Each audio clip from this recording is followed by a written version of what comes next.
Assalamualaikum warahmatullahi wabarakatuh. Kami dari kelompok 2 akan membawakan materi mengenai statistika deskriptif. Baiklah, langsung saja perkenalkan setiap anggota kelompok kami.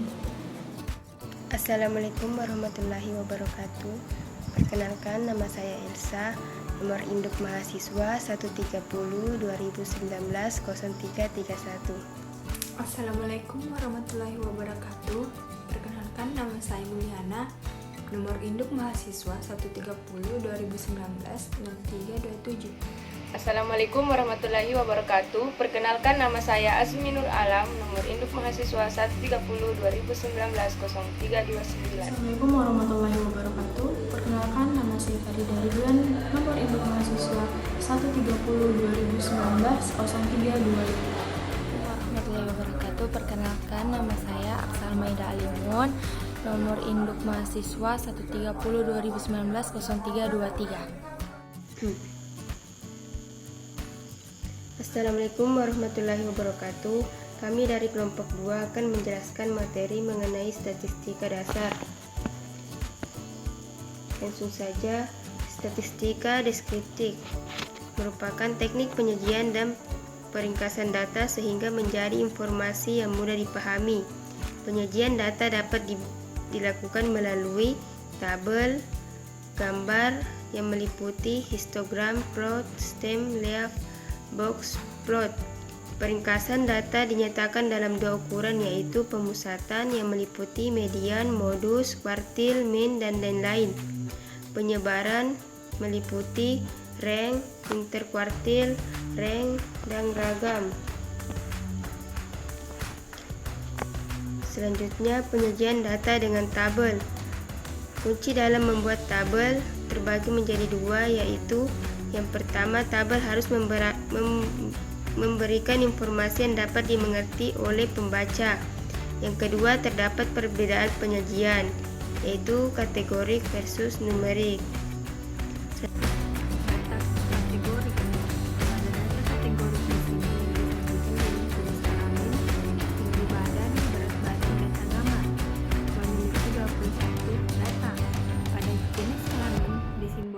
Laki-laki angka 1 dan perempuan angka 0. Tabel frekuensi. Pada tabel frekuensi memiliki dua rekapitulasi, rekapitulasi menurut agama dan rekapitulasi menurut jenis kelamin. Tabel frekuensi disajikan data kualitatif kategorik dalam bentuk frekuensi.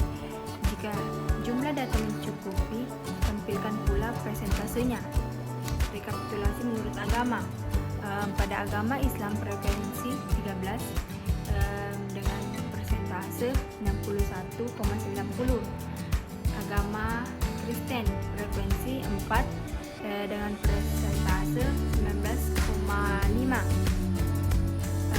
Pada agama Katolik frekuensi 2 dengan persentase 9,52.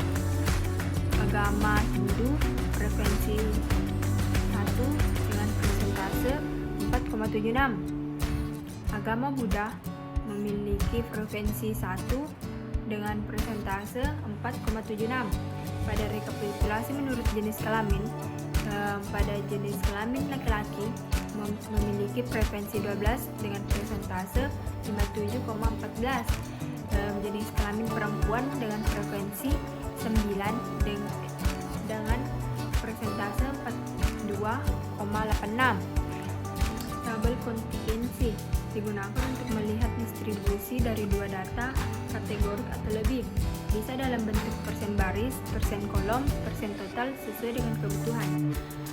Pada jenis kelamin laki-laki, agama Buddha 1 orang, agama Hindu tidak ada, agama Islam 9 orang, agama Katolik 1 orang, agama Kristen 1 orang dengan total 12.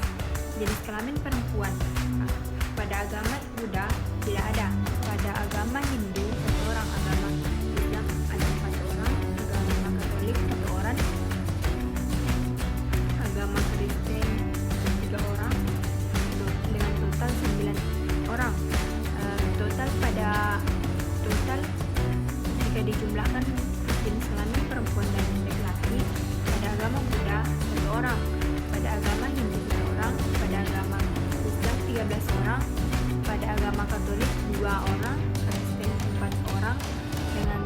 total keseluruhan 21. Data numerik. Tabel distribusi provinsi kelompok digunakan untuk membuat pengelompokan data numerik. Isi tabel terdiri dari selang kelas, frekuensi masing-masing kelas, frekuensi relatif masing-masing kelas. Cara membuat tabel distribusi frekuensi kelompok. Yang pertama, tentukan jumlah kelas Sturges Rule K sama dengan 3 log N tambah 1. Tentukan lebar kelas. I sama dengan X max kurang X min dibagi K. Tentukan batas atas dan batas bawah dari masing-masing kelas. Tentukan tepi batas kelas. List jumlah pengamatan pada masing-masing kelas. Frekuensi relatif sama dengan cari proporsi dari masing-masing kelas. Bismillahirrahmanirrahim. Di sini saya akan menjelaskan penyajian data dengan grafik. Yang pertama, pie chart. Pie chart digunakan untuk menampilkan data kategorik, khususnya data nominal. Yang kedua, menunjukkan distribusi data dalam grup. Yang ketiga, disajikan dalam bentuk persen. Terkadang perlu menyajikan pula jumlah data. Yang kedua, histogram.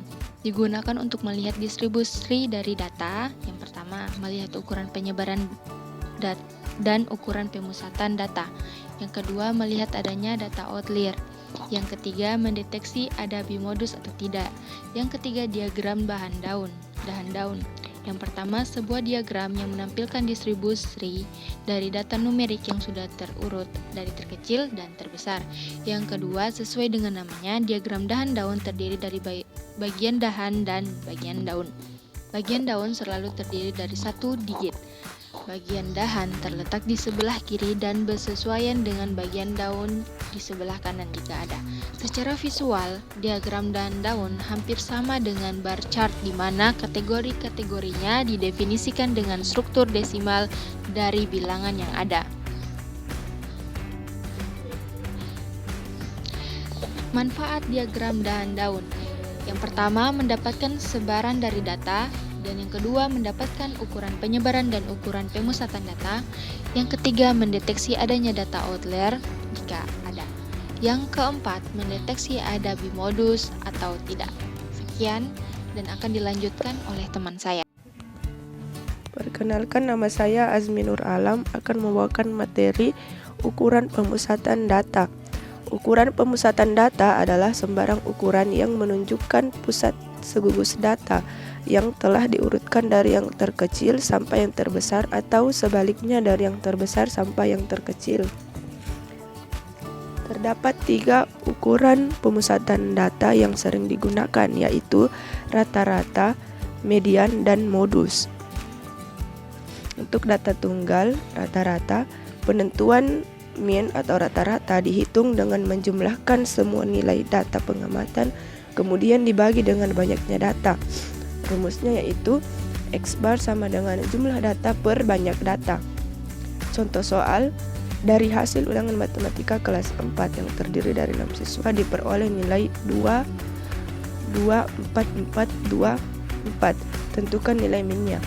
Kita bisa dilihat di sini jumlah kita X bar sama dengan jumlah data, berarti data yang diperoleh semuanya dijumlahkan per banyak data. Banyaknya data yaitu ada 6, yaitu 2, 4, 2, dan 4.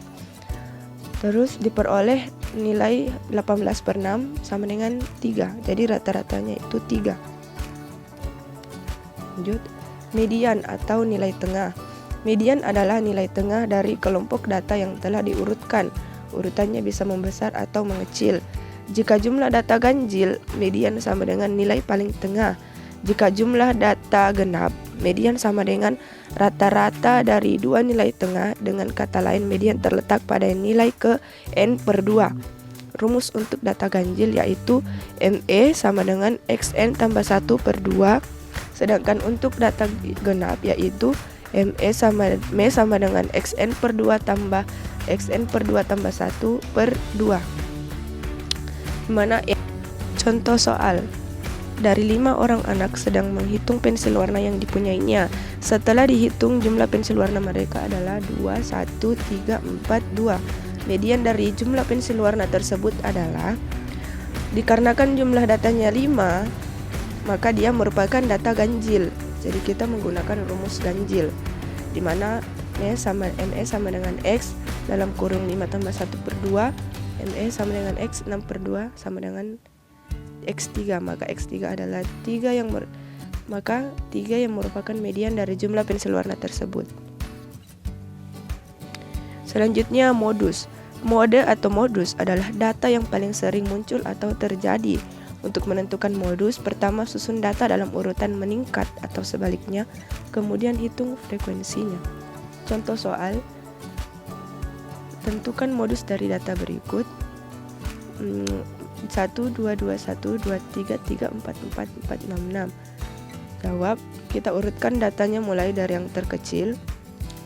Kita bisa lihat nilai yang sering muncul yaitu 2 dan 4, di mana 2 dan 4 muncul sebanyak 3 kali, maka modus dari data tersebut adalah 2 dan 4. Selanjutnya kita ke data kelompok. Sebelumnya itu adalah untuk data tunggal, sekarang kita menuju ke data kelompok. Rata-rata. Rumus rata-rata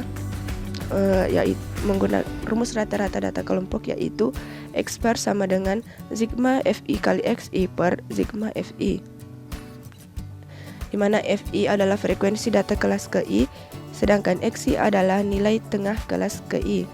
Kita langsung saja ke contoh soal. Terdapat sebuah tabel, kita bisa lihat di layar.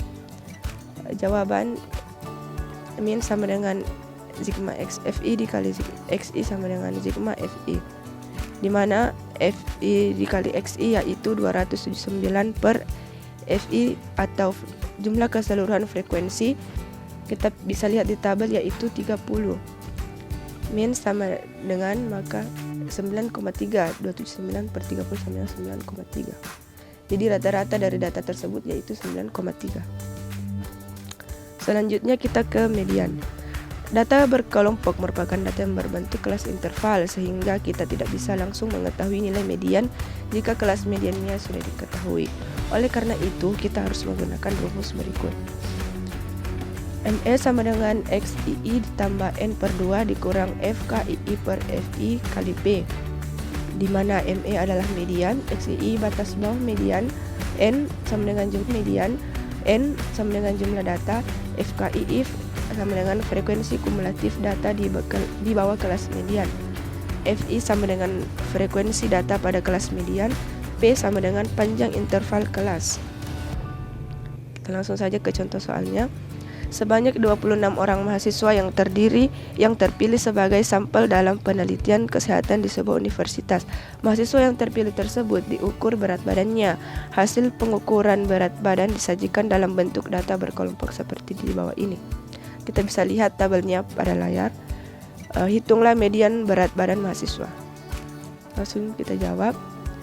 Pertama, kita mencari frekuensi kumulatifnya terlebih dahulu. Di dalam tabel kita sudah mendapatkan frekuensi kumulatif. Diketahui jumlah XII-nya itu sama dengan 60,5, N sama dengan 26, FKII sama dengan 9, FI sama dengan 5, P sama dengan 5. Dari nilai tersebut kita hitung menggunakan rumus median berkelompok. Maka kita langsung masukkan ke rumus. ME sama dengan 60,5 yaitu XI ditambah 26 per 2, di mana 26 yaitu nilai N dikurang 9 FKII per 5 sama dengan dikali 5 sama dengan 60,5 tambah 4 sama dengan 4,5, sehingga median berat badan mahasiswa adalah 64,5 kg. Selanjutnya kita ke modus. Rumus modus untuk data kelompok yaitu MO sama dengan TB ditambah D1 per D1 tambah 2 kali C. Kita langsung saja ke contoh soal. Kita bisa lihat terdapat sebuah tabel interval jumlah sekrup cacat dan frekuensi. Kita jawab kelas modul sama dengan kelas keempat. Kelas modul sama dengan kelas keempat. Tinggi badan sama dengan 11 dikurang 0,5 sama dengan 10,5. D1 sama dengan 7 kurang 5 sama dengan 2. 2 sama dengan 7 kurang 2. 7 kurang 6 per sama dengan 1. C sama dengan 2. Kita langsung masukkan ke rumus modus TB sama ditambah D1 per D1 tambah D2 kali C sama dengan 10,5 tambah 2 per 2 tambah 1 kali 2 sama dengan 10,5 tambah 1,3. Modus dari data tersebut yaitu 11,83.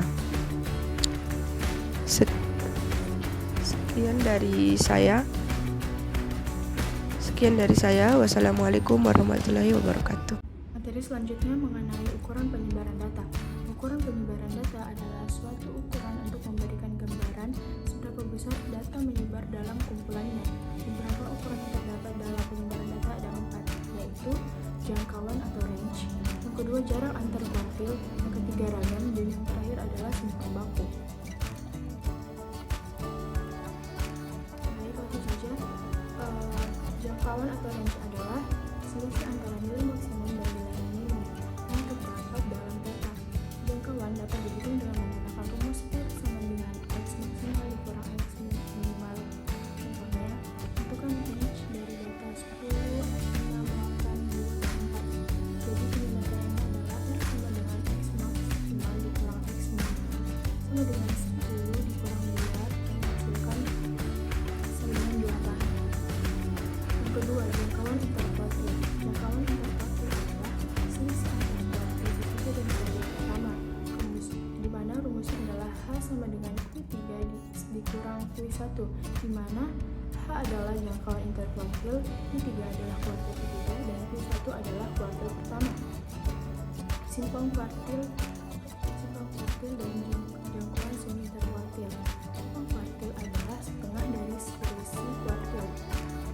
selisih kuartil ketiga dan kuartil pertama, di mana rumusnya adalah SK atau selisih atau simpangan kuartil sama dengan 1/2 dari kuartil ketiga dikurang kuartil pertama. SK adalah simpangan kuartil. Yang ketiga adalah ragam atau variasi. Ragam atau variasi adalah nilai yang menunjukkan besarnya penyebaran data pada kelompok data ragam atau variasi yang dilambangkan dengan S kuadrat, di mana pada variasi untuk data tunggal adalah S kuadrat sama dengan sigma n I sampai 1 dikali X I sampai dengan X pangkat 2 dibagi N, di mana X adalah variasi, X I adalah data kali X adalah rataan hitung, dan N adalah banyaknya data. Demikian. Kedua adalah variasi untuk data berjumlah di mana rumusnya adalah S pangkat 2 sama dengan sigma n I sampai 1 kali dengan F I X I dikurang X per sigma n I dikurang I sampai 1 dengan X. Apabila adalah variasi, X I adalah data ke-1 dan F adalah rataan hitung, di mana F I adalah frekuensi data ke-1. Yang terakhir adalah simpang baku. Simpang baku atau disebut juga deviasi standar merupakan akar dari jumlah kuota deviasi yang dibagi dengan banyaknya data. Simpang baku sering dinamakan dengan S, di mana terdapat dua rumus, yaitu simpang baku untuk data tunggal dan simpang baku untuk data bergolong atau kelompok. Sekian dari